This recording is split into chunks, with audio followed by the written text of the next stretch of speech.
Now, let's take you to Canberra now. Our political reporter Matthew Doran joins us now from Parliament House. Matt, good morning. We were just mentioning before that interesting speech by Malcolm Turnbull last night at the Lowy Institute. So what key point was he attempting to make there? Well, basically, the Prime Minister has said that Australia is much better placed to ward off terrorists purely and simply because our borders are stronger than those seen in Europe. And he's pointed to the open border regime throughout much of the European Union as helping terrorists, such as those from the Islamic State group, to get a foothold within the region and potentially carry out these sort of attacks. Now, this speech to the Lowy Institute came just hours after the news from Brussels, and the Prime Minister reaffirmed his comments about these porous borders and the fact that that intelligence services throughout Europe were struggling to contain this threat. It's comments that the opposition leader Bill Shorten had earlier in the day criticised the Prime Minister for making, saying it was simply too soon to be handing out this sort of advice. However, the comments from Malcolm Turnbull have been backed up by the Foreign Minister Julie Bishop, who says that the advice she's received from European ministers is that they are well and truly aware of this situation and how it is growing to be an ongoing concern for European governments. Here's some of what the Prime Minister had to say at the Lowy Institute last night. The attacks in Brussels are an unfortunate reminder of how violent Islamist extremism appears to have reached a crisis point in Europe. European governments are confronted by a perfect storm of failed or neglected integration, foreign fighters returning from Iraq and Syria, porous borders and intelligence and security apparatus struggling to keep pace with the scope and breadth of the threat.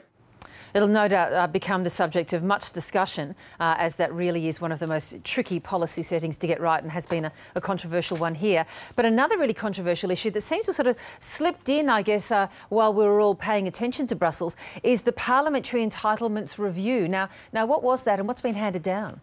Well, this was, of course, prompted by the former Speaker Bronwyn Bishop's decision to charter a helicopter from Melbourne to Geelong at a cost of around $5,000 to taxpayers in the place of a around 90-minute car trip. Now, of course, Ms Bishop did pay back the cost of that flight and paid a penalty for it, and also was forced to resign from her position as the Speaker of the House of Representatives. But it did prompt this review into the broader parliamentary entitlement scheme, and those findings, the government announced that it was adopting all 36 recommendations from that independent review yesterday. But as you mentioned, it did fly under the radar somewhat with the events happening in Europe. But if we have a look at some of those 36 recommendations, one of the key findings is that the term entitlement should be replaced with work expenses to better reflect what it actually...